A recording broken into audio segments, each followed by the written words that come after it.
saya dan yakin untuk menyelamatkan mereka yang berbidar pindah gitu.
Tes.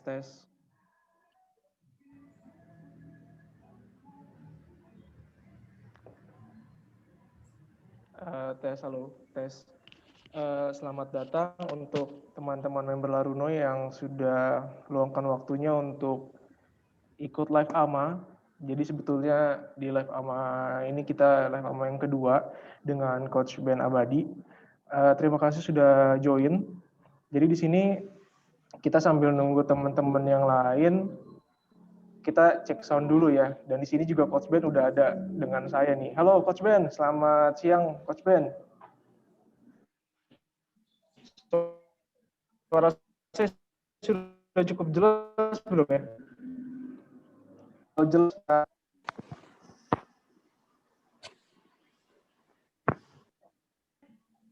Kita tunggu teman-teman yang lain 3:05.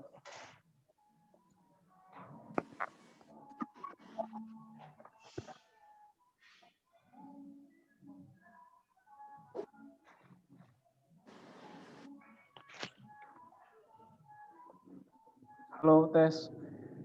Suara saya jelas apa enggak ya? Kedengeran enggak? Bisik ya, kasih feedback.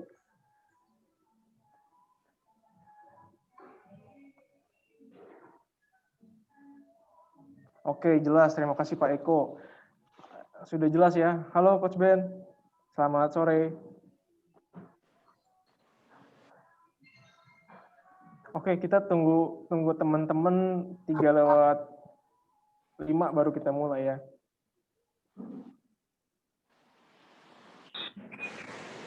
Dan nanti tolong untuk teman-teman audionya di mute sama videonya juga. Jadi nanti saya akan buka 10 pertanyaan terkait dengan materi yang dibahas, business plan. Jadi nanti kalau misalkan Pak Ben tanya, itu silakan dinyalakan lagi.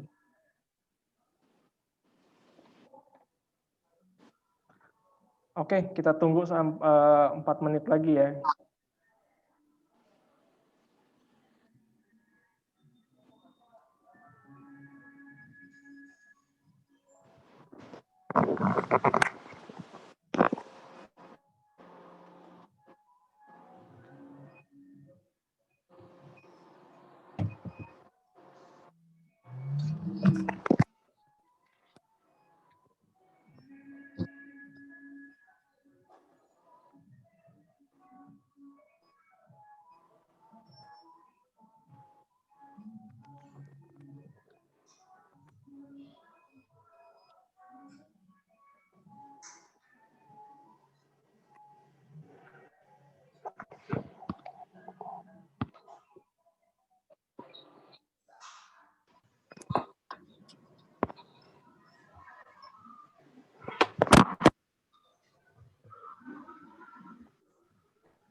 Kok nggak masakin buat pokok sih?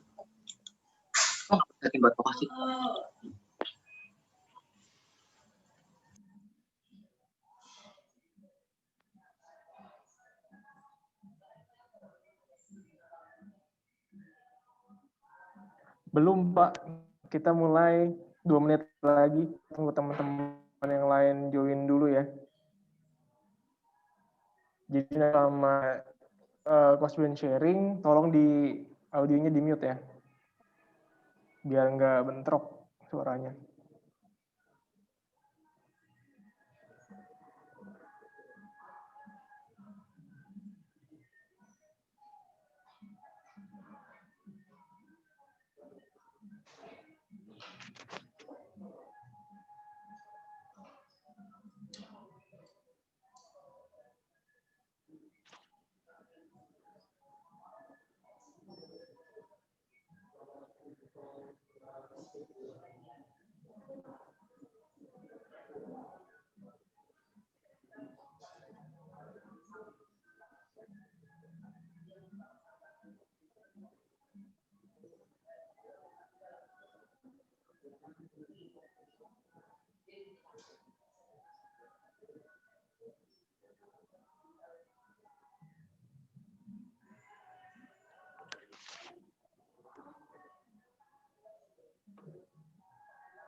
Sore, Coach Ben.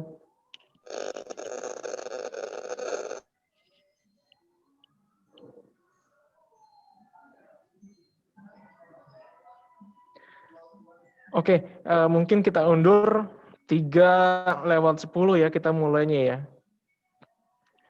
Nanti tolong sambil dicatat yang penting, sediain pulpen sama catatannya aja.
Sore, Coach Ben.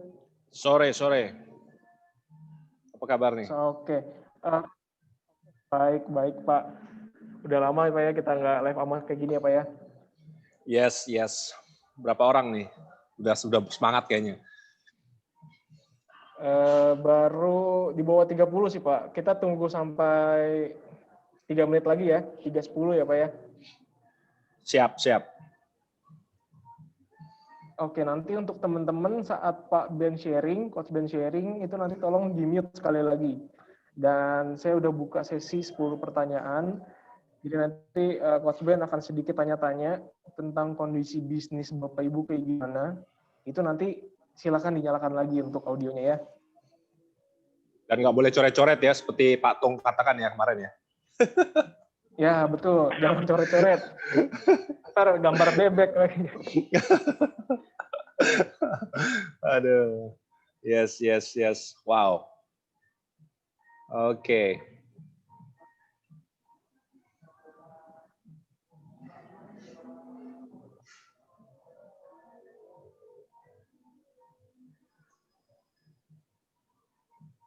Mungkin masih on the way, teman-teman. Iya, ada beberapa yang lagi di jalan, Coach. Jadi mereka mau ikut juga takut kurang fokus mungkin ya. Nggak apa-apa, asal jangan pesaingnya aja yang ikut. Wah, bahaya itu kalau ya. Ilmunya tahu duluan. Makanya siapa yang semangat, ya itu yang melejit. Suara saya jelas ya? Jelas kalau di saya. Teman-teman, suara Pak Ben jelas atau tidak? Oke, mungkin bisa ketik dulu kalau jelas gitu. Ya, bisa ketik.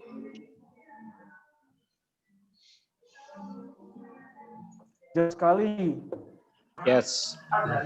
Jelas. Harganya 230. Nah, itu ada yang belum di-mute. Ayo di-mute semuanya. Saya bantu mute ya. Ada yang trading saham kayaknya.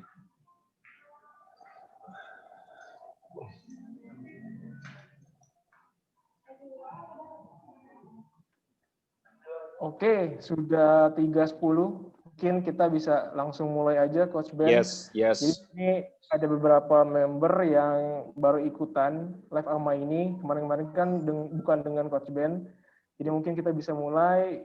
Masih banyak yang bingung nih, Coach. Itu siapa sih gitu. Ya. Mungkin kita bisa Sebentar. kenalan singkat dulu dengan Ben. Ya, kasih saya waktu 3 menit. Saya ada satu slide yang kurang nih. Sebentar aja. Oke, siap, Coach.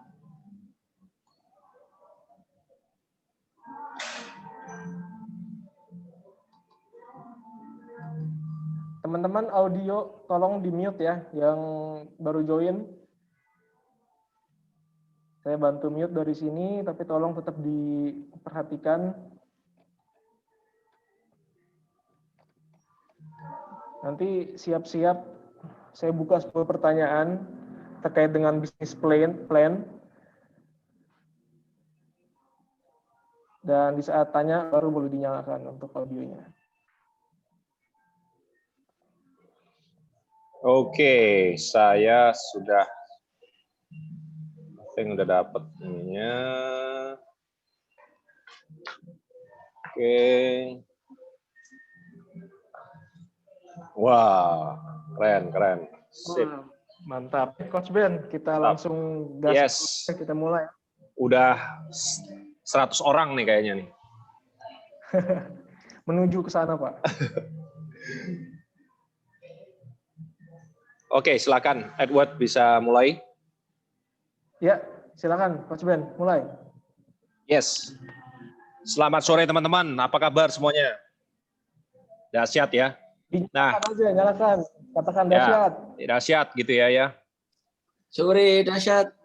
Yes. Sore Pak. Dahsyat. Keren. Nah, siapa yang sore hari ini mau kaya raya dan luar biasa? Katakan saya. Gitu. Saya. Oke, dahsyat. Oke, karena ada malaikat yang mencatat. Oke, teman-teman, kita mulai aja karena waktunya bergulir dengan cepat. Bersyukur bisa ketemu lagi dan salam dahsyat dari Pak Tung. Pak Tung selalu semangat. Hari ini Hari Guru Nasional. Wah, ini keren banget nih para guru-guru kita nih ya. Mendidik kita dari kecil sampai hari ini dahsyat luar biasa. Nah, teman-teman, saya belakangan ini banyak sekali, saya nggak tampilkan ini supaya lebih fokus ya. Jadi belakangan ini banyak sekali ketemu dengan para pemilik bisnis dan banyak membahas tentang bisnis plan, teman-teman ya, bisnis plan 2021. Dan hari ini saya sharing juga di IG ya. Teman-teman bisa dong follow saya di @coachbenabadi yang belum, silakan follow di IG. Saya mengepost banyak hal-hal yang motivational sifatnya, business oriented, dan di Ben Abadi Channel juga saya ngepost, di Laruno juga udah 2 bulan ini ngepost juga ya, saling kontribusi beberapa konten. Tapi teman-teman bisa langsung follow saya di IG ya, di IG Coach Ben Abadi. Buat teman-teman yang pertama kali ini, kalau nggak salah yang ketiga kali saya sharing di AMA, tapi 31 Oktober waktu itu bersama Pak Tung, saya bahas tentang sales magic, bukan, membahas 10x, bagaimana 10 kali lipatkan sales, waktu itu 400 orang, dan akhirnya berlanjut sampai hari ini, dahsyat luar biasa, semangat banget dengan Pak Tung. Dan ini sedikit teman-teman, beberapa buku yang saya tulis, saya spesialis juga di sales, mengajarkan teman-teman bagaimana supaya bisa berjualan ala serigala ya. Teman-teman kalau ingat filmnya Wolf of the Wall Street ya, Leonardo DiCaprio ya. Kalau belum nonton silakan nonton, tapi syaratnya harus minimal umur 21 tahun teman-teman, karena itu filmnya film dewasa gitu ya. Jadi 2015 saya berlatih di Amerika selama 2 minggu, mahal banget teman-teman, itu waktu itu hampir 1 Pajero melayang gitu ya. Tapi kenapa saya tetap mau belajar terus? Karena saya ingat kata-kata Pak Tung, kita harus terus investasi leher ke atas, ya terutama di hari-hari seperti ini yang banyak sekali ketidakpastian teman-teman. Nah, tapi satu hal yang pasti teman-teman, kita harus terus bergerak maju dan berjuang gitu ya, berjuang. Nah, jadi 2015 saya menulis buku judulnya Bagaimana Sell Like a Wolf. 2016 saya menulis buku lagi berjudul How to Close Like a Wolf. Nah, dan ini proyek terakhir, buku ke-7 saya dengan Pak Tung, membahas tentang sales magic ya. Nah, ini juga bersama dengan Bro Edward, kita bertemu minggu ini karena kesibukan, belum sempat bertemu. Tapi buku ini menurut saya buku yang paling dahsyat yang pernah ditulis oleh siapapun juga tentang sales ya, karena ternyata saya banyak belajar dari Pak Tung tentang sales di di dimensi yang berbeda ya. Jadi intinya teman-teman, kalau Anda mau kaya raya, punya Rolls Royce, punya rumah mewah, yang punya ada helipad-nya, Anda harus baca buku ini teman-teman ya. Saya aja terpukau dengan konten-kontennya luar biasa. Cannot wait ya, nggak bisa menunggu untuk launching. Semoga alhamdulillah tahun depan meluncur teman-teman ya. Jadi kebut terus ya, Coach, ya. kita Maret. kebut terus, yes, dan ini menurut saya akan membuat teman-teman kaya raya, sukses, bahagia di 2001 teman-teman. Yes, kalau mau ketik mau gitu teman-teman. Ayo supaya semangat. Saya juga lebih semangat ya teman-teman. Kalau kita semangat, belajarnya lebih luar biasa, lebih jos lagi. Nah, semangat, yes. Wow, ini terus merangkak naik, hampir 500 orang yang hadir nih. Wah, 500 orang, yes. Nah, teman-teman, kita langsung aja ya materinya. Intinya kita semua berada di tangga ini teman-teman ya, tangga entrepreneur ya, tangga entrepreneur. Kita selalu bergerak maju, bergerak ke atas ya. Karena hari-hari ini banyak teman-teman yang mungkin di PHK, ada juga yang bisnisnya terpengaruh ya, terutama di Bali ya, itu banyak yang kolaps bisnisnya di Kuta teman-teman. Kalau sering ke Bali itu banyak yang sepi. Tapi yang satu yang pasti, mereka tidak berhenti berjuang, teman-teman ya. Nah, hari ini saya nggak tahu situasi teman-teman seperti apa, apakah ada yang bisnis pemula, ada yang bisnis online, ada yang mungkin profesional. Nah, saya sendiri selama 16 tahun membantu para pemilik bisnis agar bisnisnya itu bisa profitable, bisa profit, dan bisa berjalan tanpa ownernya. Ya. Jadi supaya bisnisnya itu seperti kayak Indomaret, supaya kayak McDonald, KFC gitu ya, Starbucks dan sebagainya ya. Karena esensinya teman-teman, bisnis itu tidak boleh berjalan tidak boleh berjalan dengan Anda gitu ya. Kenapa seperti itu? Karena bisnis itu adalah sebuah aset yang kita bangun, teman-teman, untuk bisa dijalankan oleh orang lain. Ya. Kalau kita lihat bisnis besar, itu ownernya santai, teman-teman. Ya. Ownernya santai. Ownernya kemarin saya ketemu dengan beberapa owner, mereka udah mikirin tentang liburan, teman-teman. Mereka nggak terlalu pusing dengan operasional bisnisnya. Yes, awal-awal 10 tahun pertama, yes, harus kerja keras. Tapi tidak melulu bicara tentang kerja keras, tapi juga harus kerja cerdas. Maka dari itu, teman-teman, saya membantu para pemilik bisnis ini agar mencapai titik tertinggi yang namanya entrepreneur, teman-teman ya. Ini sudah kita bahas di, kalau nggak salah, 2 bulan yang lalu di sesi AMA juga. Jadi employed adalah kita masih kerja sama orang lain, teman-teman ya. Terus self-employed adalah kalau kita buka bisnis sendiri, ya, bisnis online atau bisnis kecil-kecilan dari rumah, itu namanya self-employed. Nah, operator ini menarik, teman-teman. Operator ini satu level di mana kita punya bisnis, tapi bisnisnya masih tergantung dengan kita. Ya, kita juga manajer marketing, kita juga keuangan, kita ngurusin SDM, kita ngurusin penjualan. Jadi kayak CEO, teman-teman ya, Chief Everything Officer. Itulah namanya operator. Nah, kalau kita lebih canggih lagi, kita sudah punya sistem, ya, kata kuncinya sistem, maka kita menjadi owner, teman-teman ya. Owner, ciri-cirinya Anda tidak terjebak di operasional. Mungkin Anda sudah punya GM, sudah punya manajemen yang run the business for you, ya teman-teman ya. Nah, habis itu kita jadi investor. Kita bisa mungkin menjadi investor di saham, di properti, atau cari bisnis yang lain. Sampai tingkat tertinggi namanya entrepreneur. Nah, saya sebelum jadi coach pengalamannya banyak di franchise, teman-teman ya. Esteller 77 dari tahun 90 dan 2007 itu pernah punya franchise namanya Subway, teman-teman. Saya lama di Australia 16 tahun. Jadi pernah diajak paman saya ya. Jadi kalau Robert T. Kiyosaki punya rich dad, I have a rich uncle. Waktu itu mengajak saya kongsian bisnis Subway di Perth, Australia ya. Jadi saya banyak belajar tentang franchising, systemizing itu dari tahun 97, teman-teman ya. Jadi saya sebelum jadi coach ini sudah sangat suka dengan yang namanya sistemasi. Karena saya tahu, teman-teman, esensinya berbisnis itu adalah harus punya sistem. Nah, entrepreneur itu adalah bedanya apa coach dengan yang level owner? Bedanya gini, teman-teman. Kalau owner itu masih modal kita sendiri, teman-teman. Kalau entrepreneur itu seperti kayak Tokopedia, itu sudah entrepreneur, teman-teman. Di mana mereka sudah dapat investor menginvestasikan di bisnis Anda. Jadi kalau misalnya gini, Anda misalnya ketemu teman gitu ya, terus Anda bilang, hey, aku punya bisnis yang bagus, idenya cemerlang, ini booming ya, bakal booming di 2021. Kamu mau nggak invest di perusahaan aku gitu ya? Kalau jawabannya mau dan dia benar-benar invest, berarti Anda sudah entrepreneur, teman-teman. Ya. Jadi ciri-cirinya entrepreneur itu mampu menarik uang orang lain. Ya. Jadi Anda mampu menarik pemodal, itu namanya entrepreneur, teman-teman.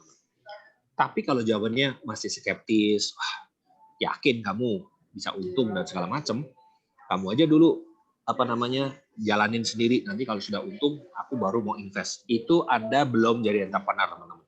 Ya, saya paham di Indonesia kata entrepreneur dan kata owner ini dianggap sama, tapi esensinya, teman-teman, entrepreneur adalah, bisa dicatat ya teman-teman ya, entrepreneur itu adalah ketika Anda bisa membuat teman Anda, relasi Anda, atau bahkan venture capitalis, ya, atau venture capital artinya sebuah lembaga permodalan gitu ya, yang mau mengucurkan dananya bagi Anda, berarti Anda sudah seorang entrepreneur. 3 bulan yang lalu saya saya kenal, teman-teman, kenal dari Facebook. Ada seseorang yang ternyata dia punya koneksi dengan orang-orang Jepang, teman-teman. Terus dia ngajak saya, mau nggak bikin beberapa bisnis yang bisa dimodalin dari Jepang. Jadi semasa pandemik ini ternyata ada peluang di mana kita bisa dapat modal dari Jepang. Karena di Jepang itu ternyata bunganya kecil banget, cuma 2% kalau nggak salah setahun. Ya, luar biasa. Jadi kita lagi menjajaki sebuah peluang bisnis yang kita mau coba bikin pitch-nya gitu ya. Kita mau bikin perencanaannya yang nanti kita akan bahas juga di hari ini, perencanaan ini. Dan kita harus jual teman-teman idenya, kita harus jual prospeknya ya. Terus siapa yang kira-kira di manajemen siapa, sehingga kita dapat kucuran darah teman-teman ya. Jadi itulah arti entrepreneur. Nah, saya mendefinisikan bisnis ini seperti ini ya, harus komersil ya, harus profit, yang berjalan without you teman-teman ya. Saya ulangi lagi ya.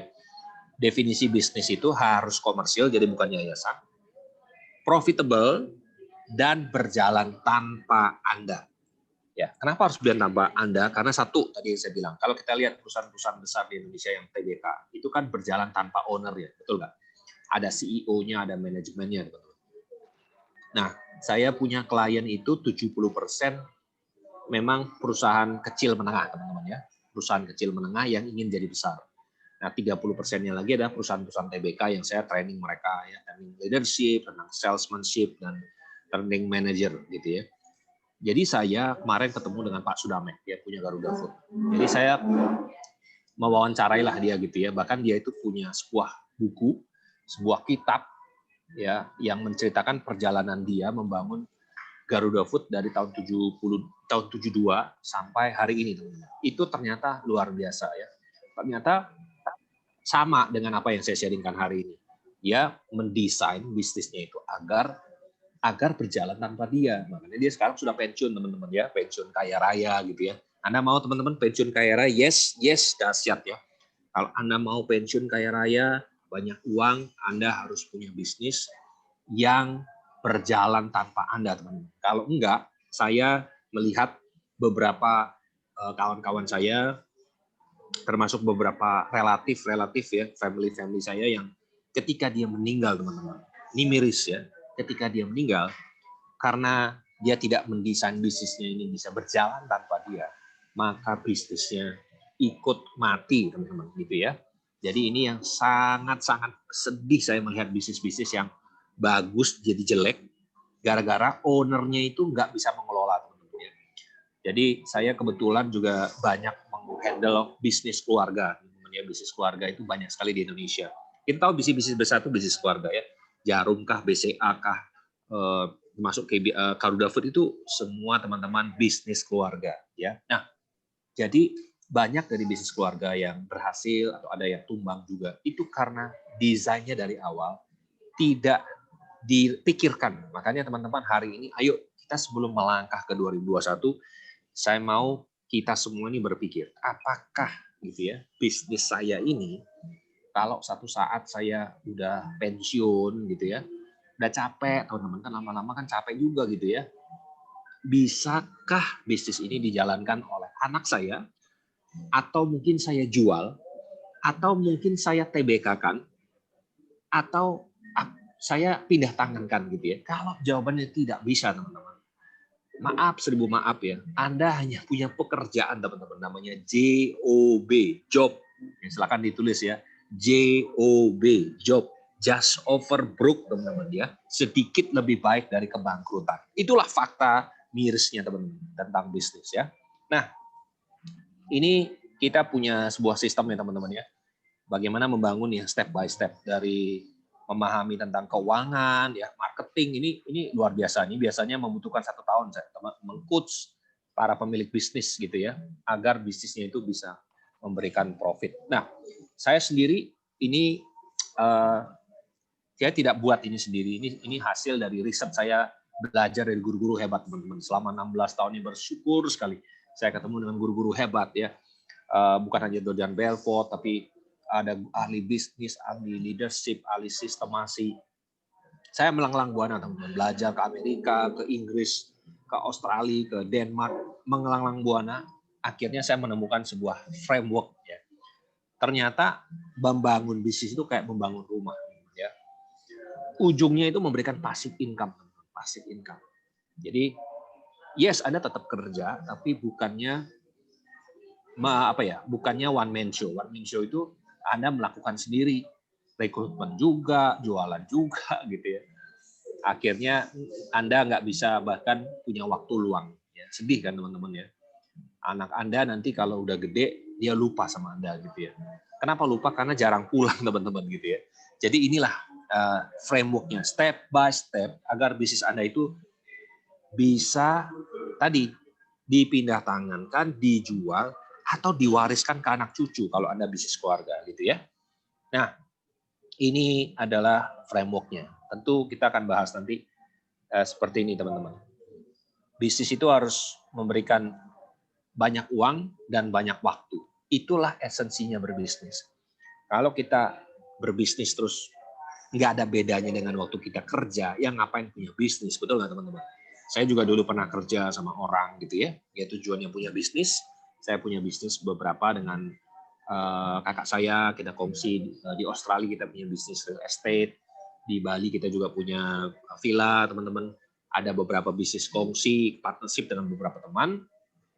Itu memberikan saya passive income. Nah, coaching ini adalah bisnis passion saya gitu ya. Saya ketemu guru-guru hebat, ketemu Pak Tung, banyak belajar dari Pak James ya, orang-orang hebat di Indonesia gitu ya. Ketemu kemarin dengan Pak Hermanto Tanoko yang punya Avian Group, punya dengan Pak Sudame, Pak macam-macam teman-teman ya. Marta Tilaar juga saya ketemu, Ibu Marta Tilaar yang sudah barusan pensiun tahun ini. Anaknya menjabat CEO. Jadi saya sangat-sangat passionate teman-teman membantu para pemilik bisnis. Jadi bisa dicatat ada 4 kemungkinan hari ini bisnis kita, kondisi bisnis kita. Pertama, bisnis Bapak Ibu memberikan banyak uang, tapi Anda nggak punya waktu karena Anda sibuk. Oke, minimal uangnya banyak gitu ya. Oke, kalau ya ada yang seperti itu silakan mengangguk-anggukkan kepala teman-teman. Banyak uang tapi nggak banyak waktu. Yeah, that's me gitu ya.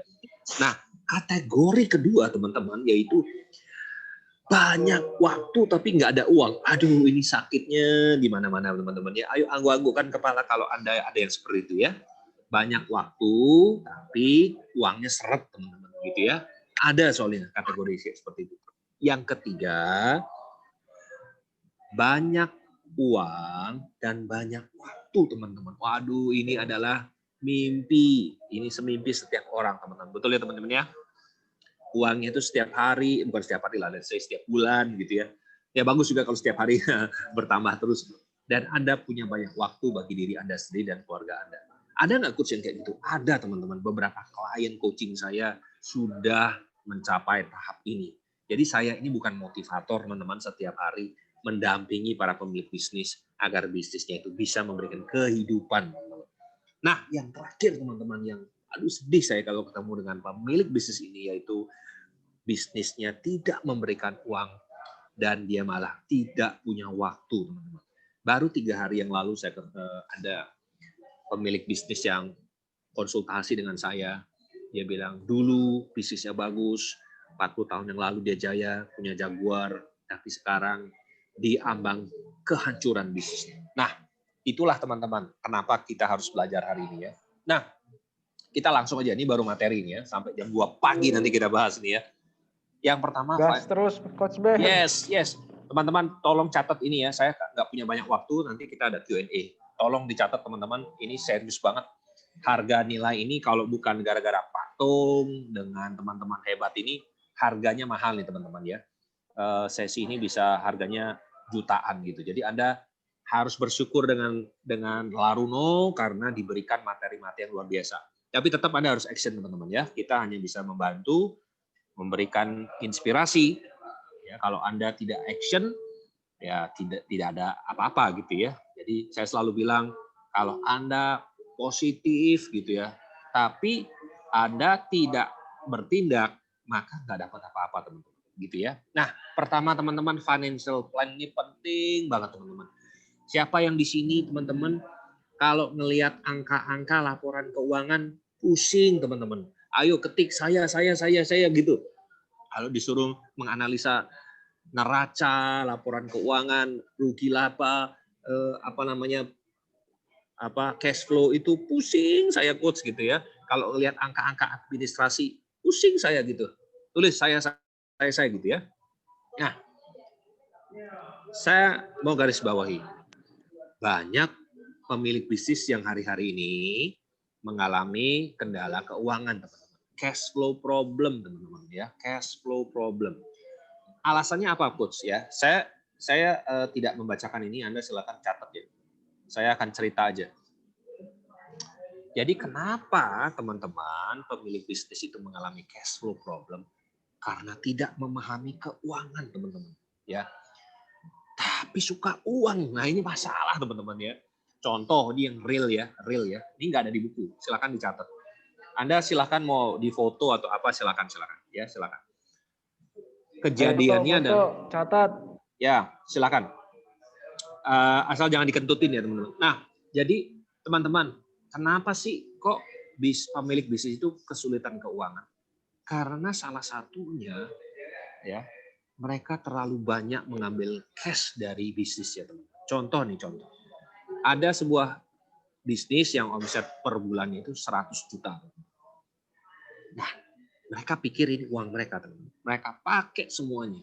Padahal uang itu harus bayar supplier, bayar operasional dan segala macam. Jadi tidak ada yang namanya cadangan. Ini penting teman-teman. Di masa-masa krisis ini teman-teman, kalau bisnis itu tidak mempunyai cadangan cash, maka kita akan amburadul, ya modar gitu ya, habis Tuhan itu bisnis ya.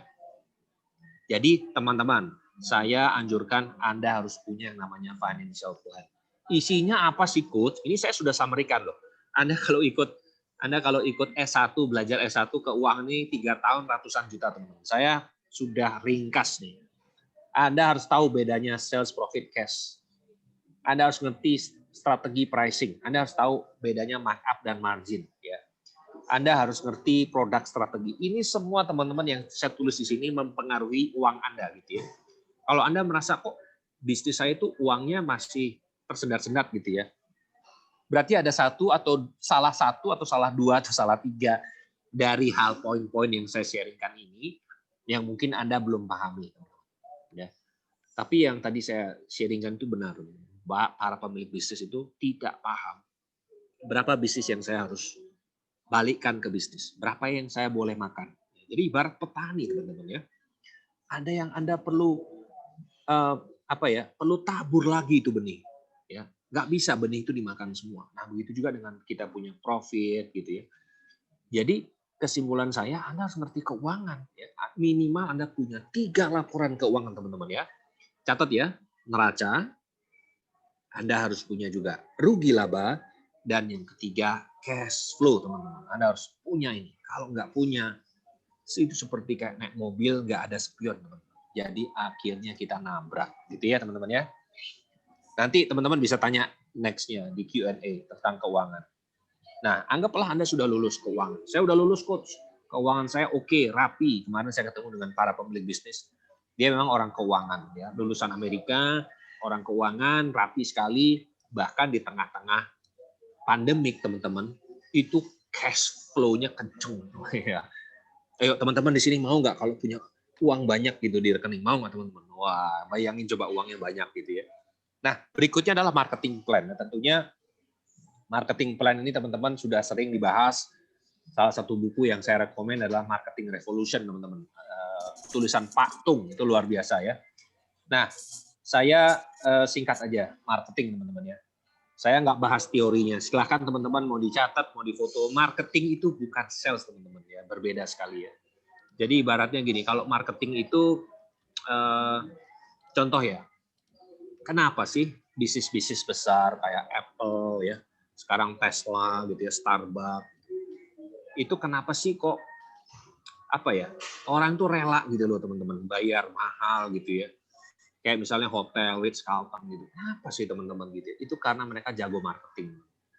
Ya kemarin saya baca sebuah artikel gitu ya, kenapa sih Apple gitu bisa hebat gitu ya?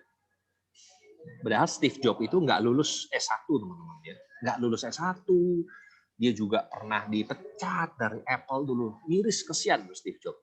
Kok bisa menjadikan Apple salah satu perusahaan atau merek ternama? Karena dia paham marketing teman-teman, gitu ya. Jadi marketing ini apa sih definisi marketing coach gitu ya? Silakan di googling, banyak sekali definisi marketing. Tapi definisi saya nih ala Coach Ben Abadi, marketing itu apa saja, ya garis bawahi apa saja yang membuat orang mau membeli produk dan jasa Anda gitu ya. Itu definisi Coach Ben Abadi, silakan ditulis. Saya ulangi ya. Apa saja yang mempengaruhi orang untuk membeli produk dan jasa Anda. Itu marketing, ya. Kalau di bedah itu ada 12 modul, teman-teman. Ngeri banget marketing, ya. Ngeri banget. Kenapa? Ada yang namanya tadi digital marketing aja udah banyak banget, teman-teman, ya. Google retargeting, belum lagi sosial media, belum lagi sekarang TikTok marketing, belum lagi YouTube. Waduh, digital marketing aja nggak habis, teman-teman, dipelajari. Belum lagi offline marketing, ya. Belum lagi kita bahas tentang marketing di era pandemik, teman-teman. Itu juga ada beda, teman-teman, ya. Ternyata marketing di zaman pandemik dan sebelum pandemik atau bahkan sesudah pandemik itu beda, teman-teman, gitu ya. Nah, tapi satu yang saya mau garis bawahi. Marketing, kalau Anda jago marketing, jadi cirinya ya, teman-teman, ya, Anda tidak perang harga. Anda tidak perang harga. Udah selesai dah. Ya. Jadi merek atau bisnis yang paham tentang marketing, maka dia tidak perang harga, teman-teman. Coba ya, merek-merek yang saya sebutkan tadi, ya. Starbucks kah, Tesla kah, Apple kah, Ritz-Carlton dan sebagainya, gitu ya. Mereka tidak terjebak di perang harga, ya. Nah, jadi kalau Bapak Ibu bisnisnya itu masih terjebak di perang harga, nah, kecuali Anda memang Anda seperti kayak AirAsia, memang Anda atau Lion Air gitu ya, Anda memang berperangnya di harga gitu ya. Itu pun hati-hati kalau Anda berperang di harga. Kalau Anda tidak efisien, Anda misalnya si adu murah gitu ya, maka Anda akan tergulung. Kenapa tergulung? Karena tidak enough margin, teman-teman, gitu ya. Atau kecuali Anda volumenya besar banget gitu ya. Marginnya berapa, Coach? 2% gitu. Ada tuh kemarin saya ketemu bisnis kontraktor gitu. Marginnya berapa, Coach? 2% gitu ya. Omsetnya berapa? Ya omsetnya 500 miliar, ya lumayan lah gitu ya. Lumayan, kalau 1%-nya kan berapa tuh? 500 juta gitu ya. 5 miliar. 5 miliar. 5 miliar 1%-nya berarti 2% 10 miliar per tahun. Ya. 10 miliar per tahun dibagi 12, ya lumayan lah, lumayan, betul nggak? Sekitar 850 juta per bulan, ya oke lah, tapi omsetnya harus gede gitu ya, teman-teman ya. Nah, marketing silakan ditulis, harus ada diferensiasi. Wah, itu. Jadi kalau saya ditanya, apa Coach ciri-ciri kalau bisnis saya itu menerapkan marketing efektif, yaitu diferensiasi. Jadi artinya apa? Anda berbeda dari toko sebelah. Kalau Anda jualan kuliner, jualan ayam geprek, berbeda. Anda buka coffee shop, berbeda. Anda punya barber, itu berbeda. Anda punya apa lagi? Bisnis bahan bangunan, itu berbeda, gitu ya. Saya kliennya bermacam-macam, teman-teman. Ada yang di bisnis oli, ada yang di bisnis otomotif, ada yang di bisnis klinik, ya, klinik kecantikan, ada klinik vaksinasi.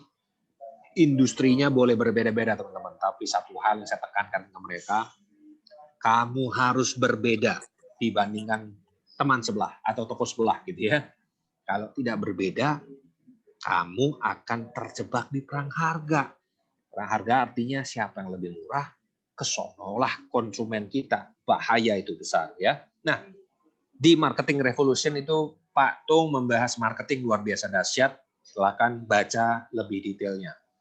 Udah lewat, Coach, saya financial udah rapi, marketing saya juga udah rapi gitu ya. Next-nya apa? Sistem. Wah, ini sebuah topik yang menurut saya sangat saya suka, teman-teman. Kenapa? Karena background saya memang franchise, teman-teman ya. Bagi teman-teman yang di sini punya bisnis kuliner, memang salah satu strateginya franchising ya. Subway, teman-teman, yang saya cerita kemarin tadi itu adalah franchise nomor 1 di dunia dengan 42.000 cabang, teman-teman ya. Dan memang 42.000 cabang ya. McDonald 40.000, Starbucks itu 32.000, teman-teman ya. Nah, apa sih Coach rahasia mereka kok bisa sih saya satu cabang aja repotnya setengah mati? Kata kuncinya sistem, teman-teman ya. Sistem. Nah, sistem itu apa sih maksudnya? Sistem itu begini, Anda harus punya SOP, Anda harus punya alur kerja gitu ya. Anda harus punya yang namanya manajemen. Jadi simpelnya begini, teman-teman. Kenapa sih orang itu bisa kaya? Karena ada yang namanya faktor kali. Ya, faktor kali itu artinya Anda mengerjakan sekali, tapi Anda bisa dapat hasilnya berkali-kali. Contoh, Contoh ya, saya bikin buku itu faktor kali teman-teman ya. Saya bikin sekali bisa berkali-kali saya dapat royalti, bisa berulang-ulang kali saya cetak. Itu namanya sistem teman-teman ya. Terus nanti kalau saya mau mengajarkan sales dengan anak saya, ya udah saya suruh dia baca buku yang saya tulis saja gitu teman-teman ya.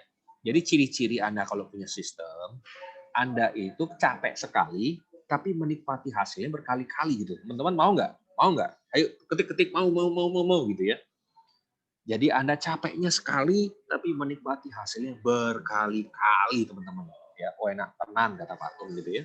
Nah, jadi ternyata rahasia kaya raya ini faktor kali teman-teman ya, faktor kali gitu ya, faktor kali teman-teman. Jadi kenapa yang tadi saya bilang mereka punya banyak cabang di seluruh dunia bahkan gitu ya, karena bayangin teman-teman, kalau satu aja cabangnya bisa menghasilkan 1 miliar gitu ya, itu dikali 40.000, waduh, berapa ratus triliun gitu kan. Jadi faktanya begini teman-teman, kalau Bapak Ibu mau ekspansi gitu ya, tapi pandemi coach gimana, nggak apa-apa ya, mulai dulu, bikin dulu sistemnya, bikin dulu trainingnya, bikin dulu SOP-nya. Jadi SOP itu kayak manual guide ya teman-teman ya. Jadi saya punya klien itu di bisnis vaksinasi. Nah, dia kan punya beberapa klinik. Nah, kliniknya itu mau diekspansi di seluruh Indonesia Raya. Cabangnya mau 50 teman-teman. Itu goal-nya gitu ya. Nah, sekarang kita lagi membuat sebuah SOP. Kenapa sih tujuannya SOP? Tujuannya ya supaya nanti franchisee-nya ya, orang yang invest di bisnis dia itu bisa menjalankan seperti dia. Jadi harus punya SOP, punya alur kerja. Nah, bila perlu Anda punya IT. Zaman sekarang kan zaman digital, teman-teman ya. Jadi Anda harus memikirkan juga gimana caranya supaya bisnis saya lebih efisien ya. Jadi sistem teman-teman ya. Jadi Anda harus tahun depan punya strategi sistem. Berikutnya, team building. Ini juga salah satu yang saya juga sangat intens ya, belakangan ini membangun manusia-manusia yang luar biasa ya, mulai dari manajernya, leadernya, ownernya. Kata kuncinya di sini memang leadership, teman-teman. Tapi leadership yang seperti apa coach di zaman now, di zaman pandemi? Leadership yang berbasiskan coaching, teman-teman. Berbasiskan apa? Coaching. Jadi ternyata seorang leader bukan seorang bos. Nah, ini yang banyak orang terjebak. Oh, saya bos kan coach. Iya, Anda memang ownernya, tapi kalau Anda tidak menjadi leader, maka Anda akan terjebak di one man show, teman-teman ya. One man show itu Anda ngerjain sendiri semua, gitu ya. Kenapa? Karena tidak ada orang yang mau kerja dengan bos. Betul nggak teman-teman? Makanya ada kan filmnya ya, My Stupid Boss gitu ya. Jadi Anda harus jadi leader. Anda jadi leader. Gimana cara jadi leader? Anda harus belajar melatih orang. Anda harus bisa menjadi mentor. Ya, entah itu mungkin manajer Anda, tim sales Anda, store manager Anda, atau mungkin anak Anda yang nanti mau diserahkan bisnis ini. Anda harus menjadi leader, teman-teman. Ya. Dan berikutnya, Anda harus punya goals juga. Ya, karena membangun manusia ini nggak bisa secara lisan. Ya. Mereka harus Anda bimbing, Anda harus memberikan sebuah target kerja gitu ya. Banyak sekali pemilik bisnis tidak punya target kerja, teman-teman. Ini yang miris ya, miris. Kalau nggak punya target kerja, ya gimana mereka bisa mengikuti Anda? Jadi tidak ada yang namanya tim, tidak ada yang namanya teamwork, ya. Jadi Anda harus punya strategi team building buat tahun 2021, oke? Nah, ini yang berikutnya plan bagaimana caranya kalau nanti Anda sudah selesai bisnisnya, terus Anda mau jual mungkin ya karena Anda ya ditawar harganya bagus ya, tapi jangan sampai menjual bisnis yang sakit, betul ya teman-teman ya. Jadi bisnisnya ini harus dengan manajemennya, dengan GM-nya. Bisa saja ada beberapa kawan saya menjual bisnisnya itu lumayan teman-teman, puluhan miliar juga gitu ya. Jadi ingat bisnis Anda ini bisa dijual kalau Anda mau gitu ya, walaupun di Indonesia belum lazim menjual bisnis gitu ya. Kalau jelek baru mau dijual, kalau bagus ngapain dijual? Nah, pertanyaannya kalau jelek siapa yang mau beli gitu loh teman-teman ya. Jadi kalau di luar negeri biasa menjual bisnis. Nah, berikutnya teman-teman, ini adalah sebuah bisnis model yang saya temukan. Saya ikut workshop ini mahal sekali. Jadi satu hari 25 juta ya. Karena belajar inovasi memang mahal. Jadi ini intinya begini. Gimana sih caranya supaya bisnis Anda itu naik 10 kali lipat ya. Ini namanya sebuah bisnis model didesain agar bisnis Anda itu bisa berlipat kali ganda. Anda harus ngerti bagaimana cara menjaring profit ya. Jadi yang biru ini adalah bicara tentang sistem, struktur, proses bisnis. Apa itu proses bisnis? Tadi kita udah bahas. Proses menjual, memasarkan, proses pelatihan, proses manajemen dan sebagainya ya. Ini Anda harus punya itu. Nah, kalau Anda melakukan yang biru ini benar, berarti ciri-cirinya operasional Anda kuat. Apa ciri-ciri operasional kuat? Jarang dikomplain konsumen. Jadi kalau misalnya apa ya, contoh nih, Anda pernah nggak ke sebuah tempat, terus Anda merasa puas banget dengan jasanya, entah itu kafe, entah itu jasa pengiriman barang, entah itu airline gitu ya. Kalau Anda puas, berarti perusahaan itu punya operational excellence. Ya, jadi jarang mengecewakan pelanggan, teman-teman ya. Jadi silakan pikirkan kalau Anda operasionalnya kuat, nah berarti Anda sudah melakukan yang biru itu dengan benar. Tapi kalau banyak dikomplain, jangan-jangan perlu diperbaiki. Nah, yang oranye ini apa teman-teman? Ini bicara tentang product leadership. Ya, Apple memakai konsep ini. Jadi artinya produknya itu berkinerja tinggi, ya produknya itu unggul dibandingkan pesaing lain. Berarti Anda memakai jurus namanya product leadership. Oke, jadi Anda mendominasi pasar, let's say. Nah, berikutnya teman-teman, kalau Anda mau yang terakhir adalah customer intimacy. Ini adalah sebuah bisnis model yang Anda menaruh perhatian di customer service. Misalnya apa? Ritz-Carlton, Singapore Airlines, itu adalah bisnis-bisnis yang memakai customer intimacy. Starbucks itu adalah memakai jurus customer intimacy. Artinya apa? Artinya Anda memanjakan konsumen. Betul nggak teman-teman? Anda memberikan pelayanan yang lebih. Ya. Jadi ada 3 bisnis model, teman-teman. Di 2021, teman-teman bisa pikirkan, Anda mau yang paling atas, Anda mau yang di tengah, apa yang di paling bawah. Bisa nggak saya pakai 3-tiganya? Jangan, karena 3-tiganya nanti nggak fokus. Ya. Buktinya perusahaan-perusahaan yang saya sebutkan tadi mereka memilih untuk fokus, teman-teman. Ya. Fokus satu di antara 3 ini. Itulah namanya bisnis model. Nah, teman-teman, ini tambahan ya teman-teman ya. Sebelum Bapak Ibu membuat sebuah plan, silakan melakukan analisa profit, analisa pertumbuhan konsumen baru, ya, terus pertumbuhan aset Anda tahun demi tahun dan pertumbuhan omset. Silakan teman-teman bisa catat ini, ya, Anda bisa sharingkan ini ke partner, ke tim Anda untuk melakukan analisa gap. Jadi ini apa sih coach tujuannya gap analysis? Anda mau memahami ya progres Anda itu seperti apa ya. Anda mau memahami gini, selama ini saya berbisnis bagus apa enggak ya gitu ya.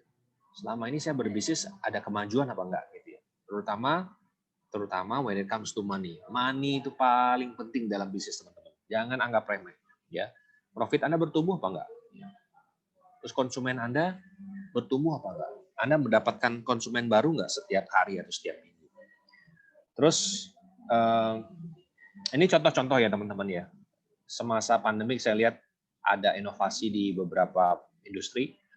Misalnya kopi 1 literan, orang tiba-tiba pakai apps ya.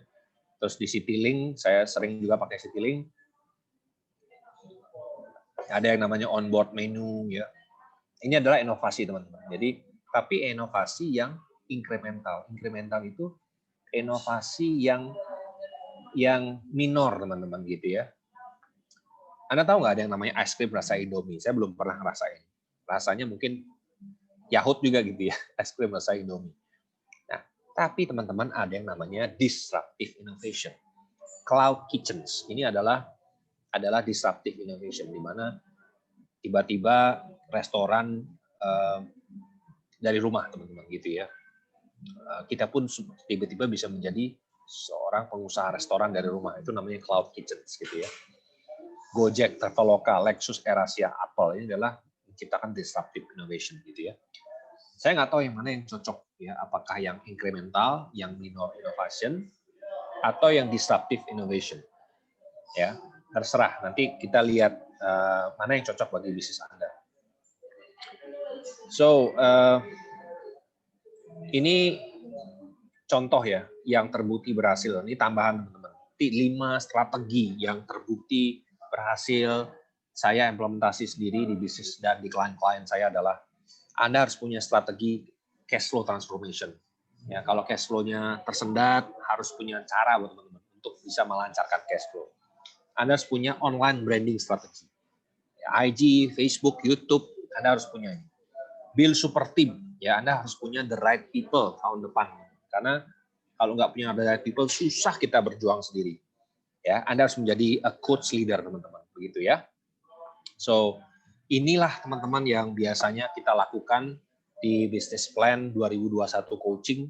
Ya, nanti ada yang beruntung akan mendapatkan free phone coaching yang beruntung, teman-teman, yang beruntung. Tapi sebelum ke sana, saya mau buka buat Q&A dulu. Edward, ini kayaknya sudah banyak yang tanya-tanya. Kita buka aja Q&A dulu. Oke. Silakan. Kita langsung buka ya beberapa, Pak. Di sini ada dari Pak Yeskiel. Beliau bertanya bagaimana mengatasi pesaing yang melakukan predator pricing dengan barang yang dijual sama, Pak. Mungkin Bro Yeskiel bisa dinyalakan audionya, turn on. Ya, Coach. Yes. Ya, saya ulang ya, Coach Ben. Ya. Bagaimana mengatasi pesaing yang melakukan predator pricing dengan barang yang dijual sama? Oke.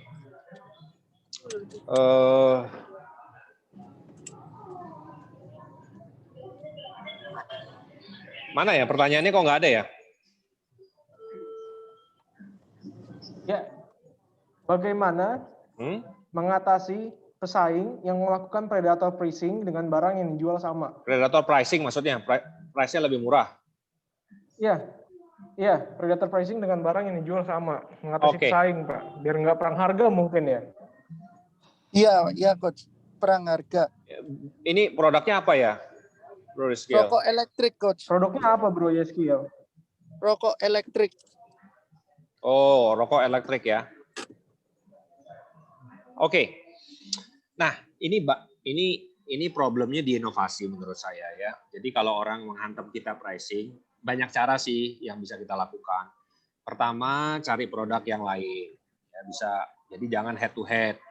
Kedua, cara pemasarannya bisa berbeda gitu ya. Jadi misalnya kita lebih intens di online digital marketing, kita bisa memberikan nilai tambah, misalnya apa? Bisa memberikan bonus-bonus. Terus juga kita bisa melakukan bundling. Jadi harus ada diferensiasi. Jadi bukan mengandalkan harga gitu ya. Contoh misalnya orang bisa aja jual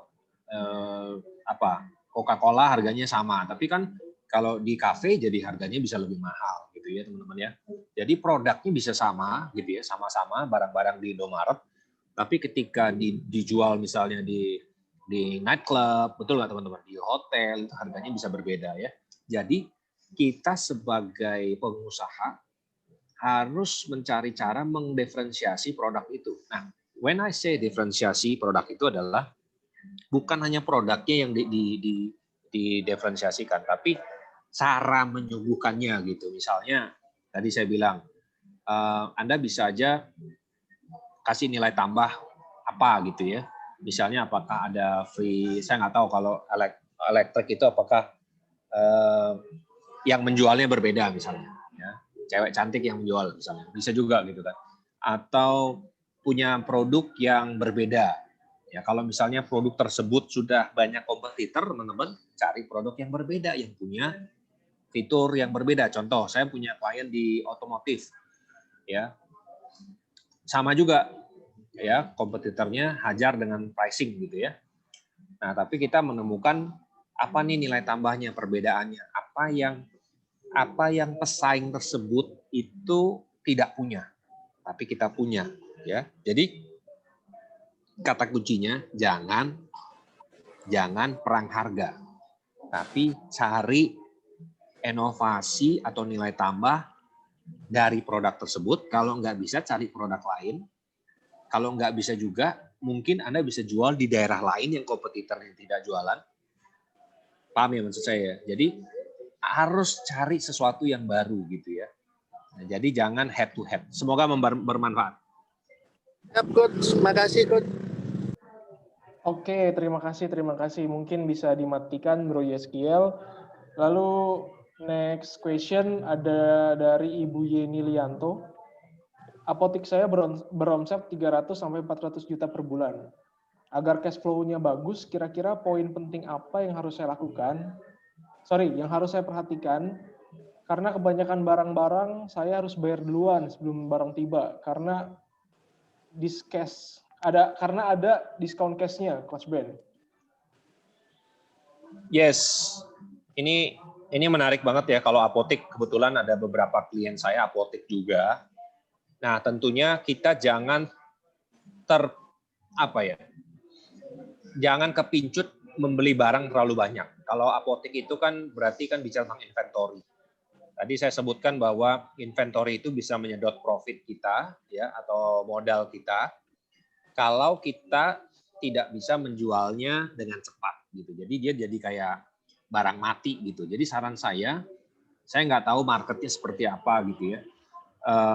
Kalau misalnya marketnya lagi bagus, nggak apa-apa kita stok banyak. Tapi kalau let's say marketnya kurang bagus, atau misalnya ada produk-produk tertentu yang penjualannya kurang cepat, saya akan anjurkan untuk fokus di produk-produk yang fast moving, ya Bu Yuliana ya. Jadi sehingga jeda antara Anda bayar ke supplier dan orang beli produk kita itu tidak terlalu lama. Ya, kalau misalnya terlalu lama, ya akhirnya kita akan mengalami cash flow problem. Semoga bermanfaat.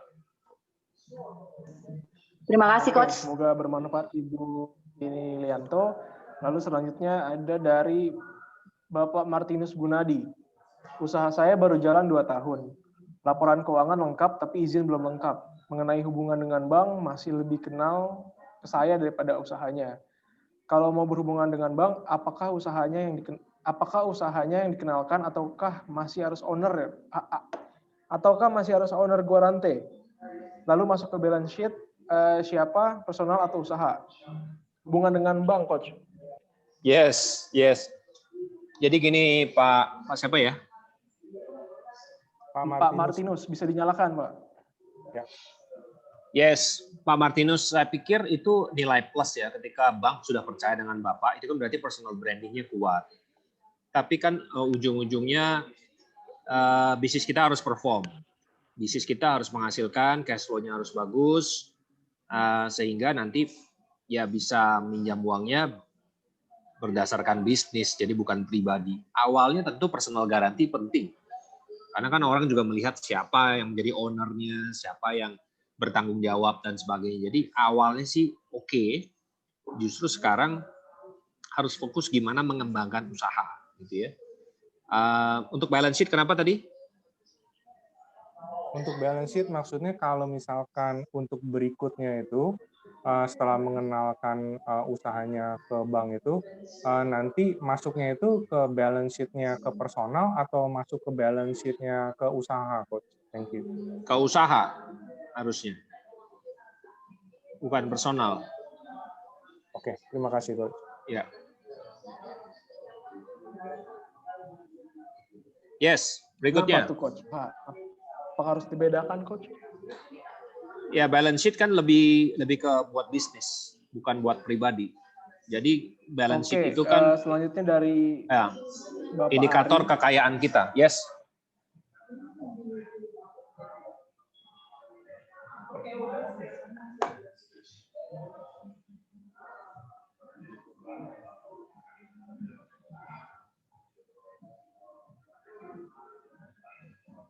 Ada lagi pertanyaan? Kayaknya banyak banget tadi yang masuk.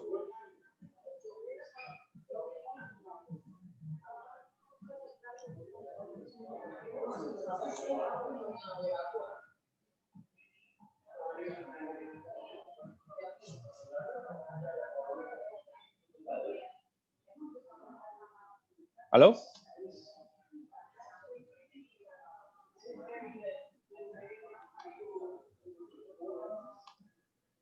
Tes.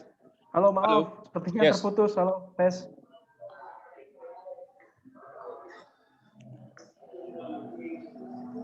Teman-teman bisa WA ke nomor ini ya, kalau mau dapatkan free ebook.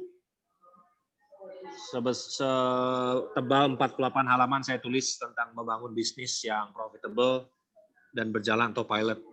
Dan 10 pendaftar pertama nanti akan kita undi, yang beruntung akan mendapatkan free phone coaching senilai 5 juta dengan saya. Silakan bisa difoto nomor WA-nya dan bisa segera meng-WA teman-teman ya, segera meng-WA. Silakan.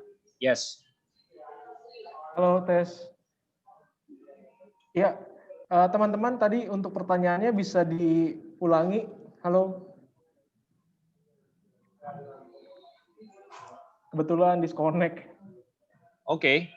Ini masih 52 orang nih, luar biasa dahsyat. Ayo. Halo, Segera teman-teman. bertanya. Halo, yes. Tolong.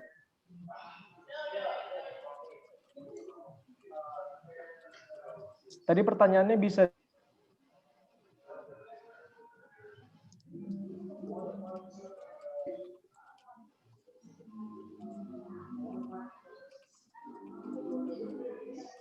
Pertanyaannya apa, Edward?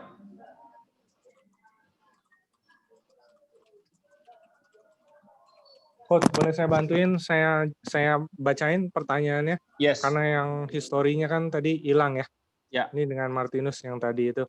Jadi setelah pertanyaan saya, berikutnya adalah pertanyaan dari Pak Ari di Pareza Syafei.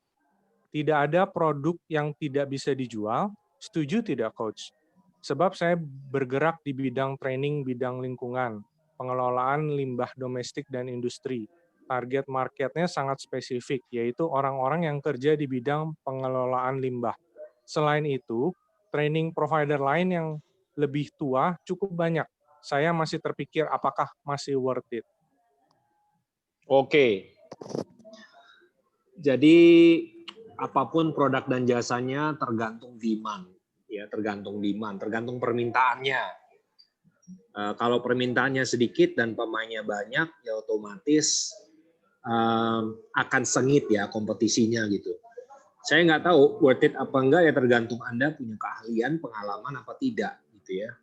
Tapi saya selalu percaya kalau Anda yang terbaik, kalau Anda menjadi pilihan utama di market Anda, let's say Anda market leader, ya fine-fine saja gitu. Tapi kalau misalnya Anda pendatang baru, harus mengalahkan yang incumbent lah gitu ya, harus mengalahkan market leader, dan kalau misalnya Anda tidak memiliki sebuah kompetensi, diferensiasi kembali lagi, ya berat ya untuk berkompetisi di market yang niche tadi gitu. Jadi perlu dievaluasi sih. Pertama, permintaan pasar seperti apa di masa depan. Kedua, bagaimana supaya Anda menjadi pilihan utama di market tersebut, di bisnis Anda gitu. Jadi apa diferensiasinya? Bagaimana Anda bisa lebih baik dibandingkan pesaing-pesaing yang ada. Semoga bermanfaat. Terima kasih, Coach. Oke. Halo, Coach Ben. Yes. Sorry tadi disconnect. Ya, Mungkin kita itu. bisa langsung lanjut lagi ya. Yes. Ada dari pertanyaan dari Pak Mulyadi, saya bergerak di bisnis MLM. Gimana supaya bisa unggul karena nggak boleh undercutting? Saya paling suka nih bisnis multi level ini karena saya dulu juga pemain multi level. Pak Mulyadi, saya pikir salah satunya Anda harus lebih aktif di sosmed. Ya, Anda harus aktif di Instagram, Anda harus aktif di YouTube, sekarang ada juga TikTok, di mana Anda sharing-sharing kiat-kiat sukses. Karena intinya multi level itu kan Anda ingin membangun sebuah jaringan ya teman-teman ya. Jadi Anda mungkin bisa mengedukasi lewat tadi sosmed, Anda bisa juga sharing kiat-kiat sukses, mengajarkan orang entrepreneurship, mengajarkan orang tentang salesmanship. Nah, nanti ketika mereka sudah trust dengan Anda, ya, maka Anda baru bisa menawarkan peluang multi level itu. Jadi saya tidak menyarankan untuk di awal menawarkan peluang multi level itu karena ya mindset tentang multi level juga terbelah gitu ya. Ada yang positif, ada yang negatif. Jadi kita nggak mau dari awal sudah langsung jualan, tapi lebih menurut saya mengedukasi pasar tentang peluang-peluang bisnis, terutama kalau misalnya bisa dijalankan online gitu ya, di masa pandemik itu akan menjadi sangat menarik. Semoga bermanfaat.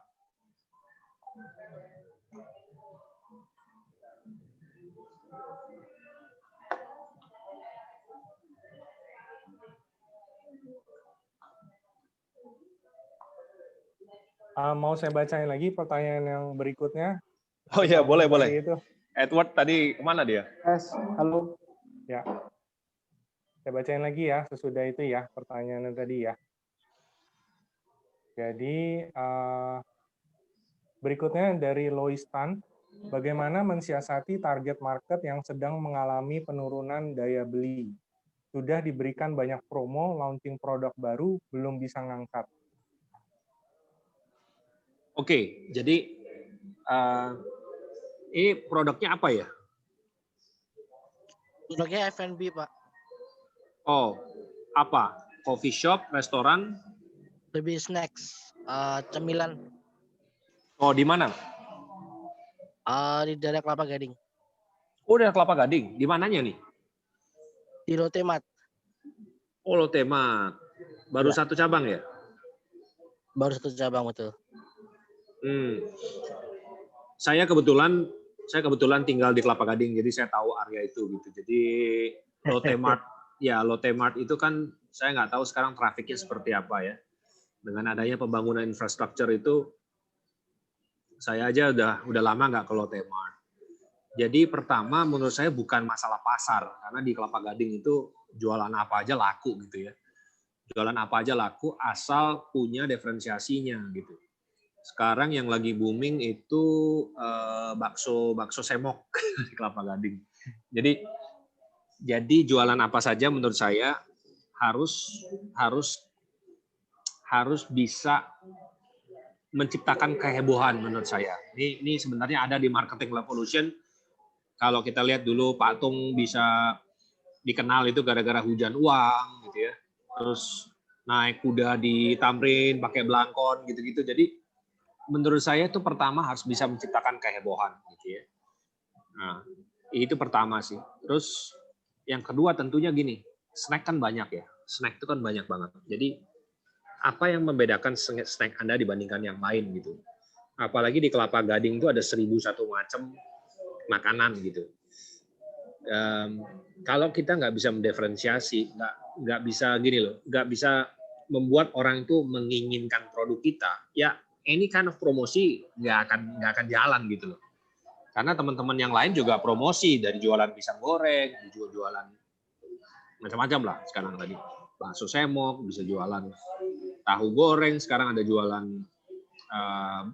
bakwan goreng dan segala macam. Jadi begitu banyak snack, apalagi sejak pandemik ini begitu banyak orang jualan. Pertanyaan simpel saya satu, apa yang membedakan snack Anda dibandingkan yang lain? Kenapa orang harus bayar, saya nggak tahu harganya berapa ya, 10.000, 20.000, berapapun harganya, kenapa harus beli produk Anda dibandingkan yang lain? Gitu.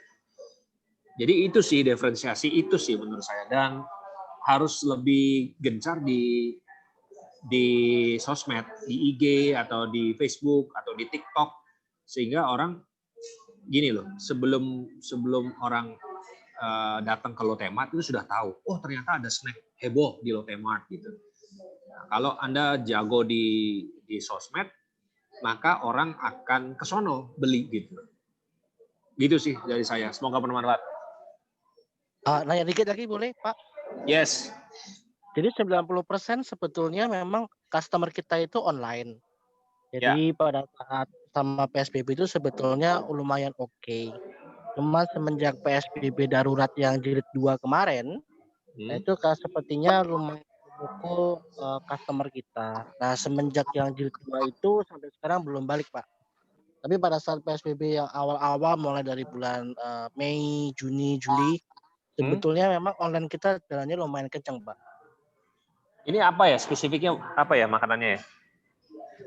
Donat, Pak, donatnya Baim Wong. Oh donat itu. Itu bukannya Betul. banyak ya? Betul, cuman untuk wilayah Kelapa Gading kan cuma saya yang pegang, Pak. Oh.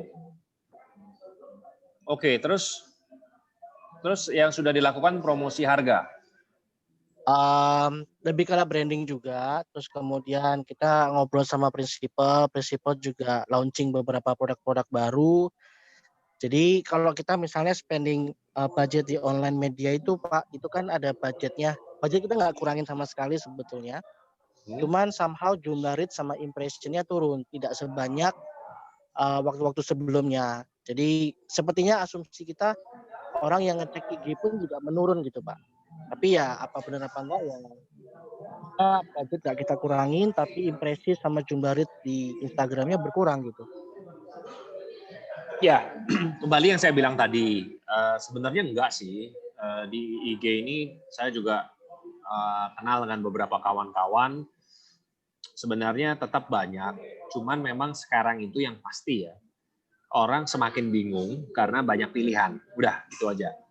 Jadi, rahasianya adalah gimana Anda bisa menciptakan entah itu produk atau rasa yang aneh gitu ya, yang membuat orang tuh, gue pengen nyoba gitu. Misalnya contoh kayak, bakso semok apa sih gitu loh. Jadi kayak, saya nggak tahu, awalnya mungkin bagus, kenapa? Karena mungkin orang mau nyoba.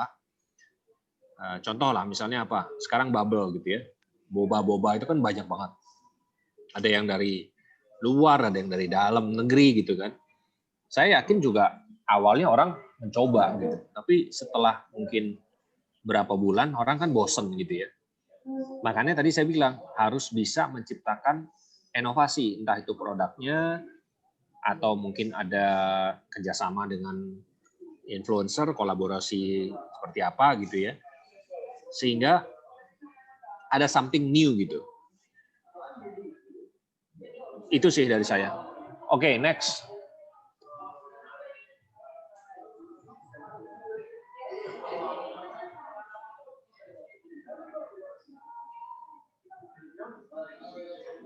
Oke, halo. Mau saya baca lanjutannya lagi, Pak? Iya, boleh. Edward kemana ya? Dia off lagi ya? Berikutnya ya. Mohon info di slide screen share Coach Ben, 10 pendaftar pertama itu pendaftar apa ya? Saya tadi disconnect karena PC restart sendiri dari Pak Ari. Oh, ini buat phone coaching bagi Anda yang meng-WA, dan kalau Anda beruntung, Anda akan nanti mendapatkan satu sesi phone coaching dengan saya selama 30 menit. Kalau Anda beruntung, bagi yang WA sekarang gitu. Ya, Anda WA aja, nanti Anda akan mendapatkan free ebook, tapi hanya 10 pendaftar pertama yang akan mendapatkan free phone coaching bersama dengan saya. Tapi nanti schedule-nya beberapa minggu ke depan karena saya masih sibuk. Halo, tes. Yes, kemana Edward? Wifi saya, Coach Ben. Waduh, Disconnect. yes. Ini chat pada hilang, ayo teman-teman tanya langsung. Apa deh? Kalau saya bantuin lagi ya, berikutnya ya. Ya, terima kasih Pak Martinus. Sama-sama, Pak. Ini dari Pak Muhammad Davin. Saya punya stok barang kismis, stok mati karena pandemi. Saya mau tawarkan ke perusahaan-perusahaan importir buah kismis di Indonesia. Bagaimana cara mencari perusahaan-perusahaan importir ini? Terima kasih.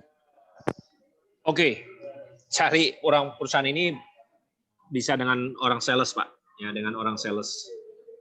Jadi salah satunya kita bisa bekerja sama dengan orang yang mungkin memahami produk kismis Bapak, ya. Anda bisa mulai merekrut orang sales, Anda bisa mungkin tanya kawan-kawan, Anda bisa pakai sosial media, Anda bisa melakukan iklan. Jadi intinya adalah punya 5 atau 6 strategi. Jadi bukan satu ya, Pak ya, 5 atau 6 strategi ya untuk bisa mencari pasar bagi produk Bapak ini.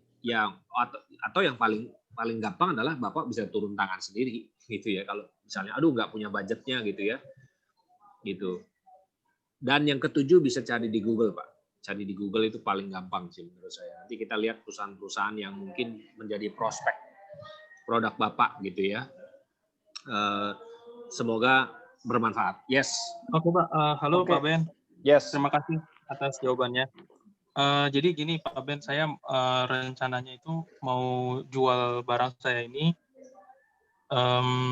secara bulk gitu, bukan satuan-satuan gitu, Pak Ben. Ya. Saya sudah googling, sudah cari segala macam, tapi untuk informasi tersebut belum saya dapatkan juga. Ya, gini, kalau namanya jualan gitu ya, memang nggak bisa langsung. Tadi saya katakan punya 5 atau 6 strategi. Googling sudah, mungkin tanya kawan, terus rekrut sales, atau kerjasama sama orang. Tapi yang pasti, cari orang di bidang ini gitu. Yang tadi produknya apa Pak? Kismis ya? Iya, Pak, betul. Ya, Cara cari orang di bidang ini gimana tuh, Pak? kenapa? Pertanyaannya betul nih, Pak. Pak. Itu cara cari orang di bidang ini itu gimana, Pak? Cari orangnya bisa kita rekrut, dicari misalnya orang-orang yang punya pengalaman misalnya di produk Anda ini, ya. Jadi buka lowongan, Anda bisa rekrut sales gitu. Kalau misalnya nggak punya teman-teman ya terpaksa rekrut sales, atau Anda bisa tanya ke supplier yang jual kismis ini gitu kan. Kira-kira Anda bisa hubungin siapa. Jadi saya yakin banget problem kita itu pasti jawabannya di orang gitu ya. Nah kalau nggak tahu cari orangnya ya kita cari terus.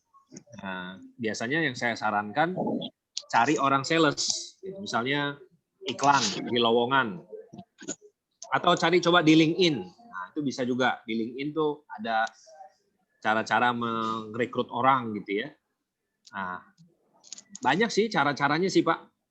Kalau Anda memahami produk Anda gitu ya, pasti Anda nanti akan terbuka deh gitu ya. Saya tidak tahu produk kismis, tapi yang sepanjang saya membantu klien-klien saya, kalau mereka tahu produknya, entah itu otomotif, entah itu oli gitu ya, pasti mereka punya jaringan.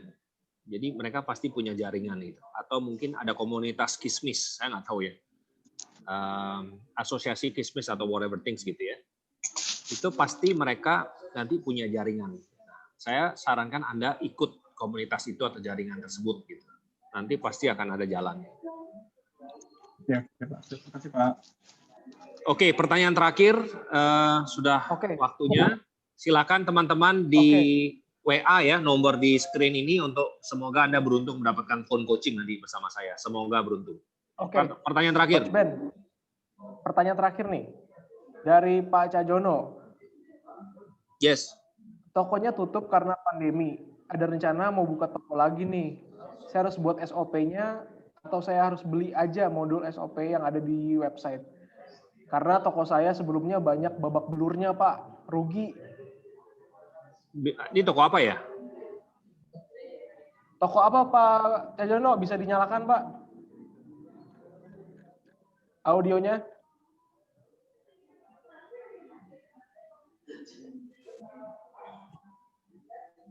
Aksesoris HP, Pak. Aksesoris handphone, Pak? Ya, coach itu, Pak. Oh. Ya, kalau ada modulnya tinggal beli aja, Pak. Kalau memang ada modulnya. Saya pikir nggak terlalu ribet ya. Gitu ya. Daripada bikin-bikin dari nol gitu kan. Kalau ada yang menjual kan sekarang banyak banget tuh aksesoris aksesoris HP. SOP-nya itu ya tinggal beli aja, Pak, coach ya. Beli aja. Kalau menurut saya tantangannya bukan SOP-nya, tantangannya melakukannya, Pak. Jadi melakukan SOP itu yang susah karena saya punya beberapa kawan di bidang di HP juga gitu ya. Jualnya gampang gitu, tapi memanage-nya yang susah nih, manage manusianya. Betul. Apalagi kalau dia punya 6 cabang kan, Pak. Dia punya 6 cabang. Omsetnya itu miliaran gitu ya, besar gitu. Waktu dia punya 1 cabang itu oke, tapi begitu punya 2 cabang, 3 cabang gitu. Dia kewalahan di manajemen. Jadi yang susah itu sebenarnya bukan SOP-nya, tapi bagaimana kita membangun tim untuk menjalankan SOP-nya. Jadi kita harus paham betul membangun organisasi sih, Pak. Kalau kita mau punya beberapa cabang ya. Kalau punya 1 cabang ya gampang lah, masih bisa ditongkrongin gitu. Tapi kalau udah punya 2 cabang, 3 cabang itu kita harus punya skill membangun organisasi dan membangun manusia gitu. Coach, yes. Saya sharing sebentar ya, Coach ya. Ya. Saya importir, kemudian kan masukin alat-alat sama aksesoris HP. Saya bangun brand sendiri untuk alat saya, openg-openg itu, Coach. Ya. Otomatis kan kalau kita importer kan nggak mungkin kita buka toko sendiri nih. Asalnya saya juga mainnya offline dari tahun 99 sampai sekarang. Nah, karena saya fokusnya ke offline kan lebih banyak tuh daripada retail. Saya nggak seberapa fokus ke retail. Lah, PDN saya merasa juga kalau terus-terusan seperti ini, kok rasanya retail daripada sekarang gitu loh. Sekarang orang pada bapak belur. Zaman saya kerja dulu pertama kali nggak ada namanya Google, nggak ada namanya ini tadi translator, nggak ada smartphone gitu loh. Jadi kan masih bisa ada cuan gitu loh. Nah sekarang ini kan babak belur. Saya berpikir lagi kalau gitu mendingan saya masuk ke retail gitu loh. Dengan retail saya babak belur semua gitu loh. Saya ada sekitar 4 cabang. Semuanya tutup satu persatu saya tutup gitu loh. Ini di mana Pak cabangnya? Saya di Surabaya. Oh di Surabaya ya. Betul. Nah, terus rencananya ke depannya, tahun depan? Nah ya ini, rencananya saya, kalau yang offline saya masih oke-oke aja sih, bisa bertahan lah gitu loh. Kan dari AMA yang sebelumnya kan bertahan juga termasuk salah satu strategi kan. Ya. Nah, saya juga ingin bertahan. Nah, sambil bertahan ini kan juga kita harus bisa riset juga, bisa doing something loh. Kalau menurut opini saya, pengamatan saya, riset saya, retail masih ada celah gitu loh. Ya. Untuk survive lah, gitu. Karena ini di ruko apa di mall? Buka retailnya? Rencana saya bukanya di mall. Di mana, Pak? TP? Enggak, saya enggak. TP high cost, Pak. Oh, di mana? Di yang medium ya? Iya, yang di medium. Iya, mall kelas B. Yang lebih segmented ya, ke arah IT-nya gitu loh. Karena most likely produk saya lebih ke arah ini tools-nya gitu loh. Karena saya mainnya ke arah tools gitu loh. Harapan saya sih saya bisa larinya ke pemerintahan ya, lebih jelas ke arah sana sih. Bayangan saya seperti itu, Coach. Ya. Sekarang punya berapa cabang? 2. Sekarang cuma closing, cuma 1 aja. Kantor sama gudang jadi 1. Saya efisiensi semua, cut loss semuanya, tutupin semua. Ya, jadi seperti yang saya sharing tadi, memang kalau mau punya toko retail, ya, itu kita harus punya strukturnya, manajemennya gitu. Jadi memang beda dengan kalau misalnya kita B2B ya. Kalau B2B kan kita tinggal lempar-lempar barang gitu. Tapi kalau retail ini kan agak rada jelimet. Jadi harus ada monitoringnya, manajemennya, orang yang mantau. Kalau enggak nanti ya banyak terjadi kebocoran-kebocoran di toko itu. Jadi saran saya sih slow aja dulu. Kalau mau bikin 1, terus kita benerin lah gitu. Bikin sistemnya, bikin SOP-nya, terus nanti pelan-pelan kita bangun manusianya. Jadi bangun manusianya dulu, baru ngembangin. Kesalahannya orang itu dia buka cabang sebelum ada manajemen. Saya banyak sekali setiap hari konsultasi sama saya gitu ya. Itu banyak tutup gitu. Saya punya 10 coach, sekarang cuma 3. Saya punya 25 coach, sekarang 12 gitu ya. Betul. Jadi rahasianya adalah bangun manajemennya dulu, baru ekspansi. Jangan terbalik. Kalau ekspansi dulu, kita nggak punya manajemennya. Jadi manajemen itu kayak infrastrukturnya gitu. Penopangnya itu nggak kuat. Jadi bukan untung yang kita dapat, buntung, Pak.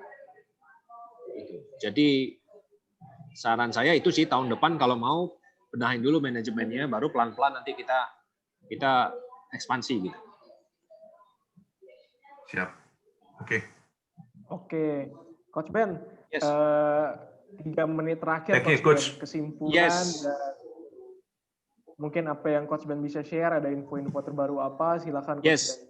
Jadi sebelum kita selesai, silakan teman-teman, Bapak Ibu bisa WA ke nomor ini. Semoga beruntung ya. Tadi saya diinfo ke tim saya udah banyak yang daftar. Pesan saya satu, bahwa sebelum kita melangkah ke tahun baru, kita harus punya perencanaan. Jadi membangun bisnis itu ibarat membangun rumah. Jadi harus punya blueprint-nya. Kalau saya mau pengembangan itu seperti apa, terus berapa modal yang saya harus siapkan, siapa yang bisa membantu saya, ilmu apa yang saya bisa tambah gitu ya. Jadi menurut saya bisnis itu besar ketergantungannya dengan ilmu yang Anda punya. Jadi kalau Anda semakin banyak ilmu, Anda akan semakin beruntung karena jadi tahu apa yang harus dilakukan, apa yang harus Anda hindari. Oh, ternyata Anda lebih berhati-hati di hal-hal yang mungkin yang sifatnya beresiko gitu. Jadi Anda harus ilmu lah. Menurut saya ke depan ini lebih dibutuhkan ilmu-ilmu sales marketing sudah pasti, ilmu keuangan, ilmu membangun tim. Itu Anda harus kuasai, teman-teman. Ya. Jadi bisnis itu ada 2. Satu, ilmu teknisnya, which is produknya dan segala macam. Anda harus menguasai produknya. 50%-nya Anda harus menguasai ilmu keuangan, sales marketing, dan ilmu membangun tim. Dari saya itu aja, Edward. Semoga bermanfaat. Salam dahsyat. Oke. Terima Dan kasih, sampai ketemu Coach Ben. lagi Bisa di sesi berikutnya. Bisa Yes. dinyalakan, teman-teman. Terima kasih. Oke, terima kasih, Ucapkan Coach. terima kasih. Yes. Terima kasih, Coach. Terima Dahsyat. kasih, Coach. Yes. Terima kasih, Terima Coach. kasih, Coach. Sehat selalu. Coach. Thank you. Luar biasa. Thank you. Terima kasih. Nanti teman-teman tanggal 12 Desember kita akan ada live AMA juga dengan Coach Ben, bahas leadership in crisis. Nanti saya sudah mulai share untuk materinya ya. Dah, silakan Liv, terima kasih untuk luangkan waktunya. Terima kasih.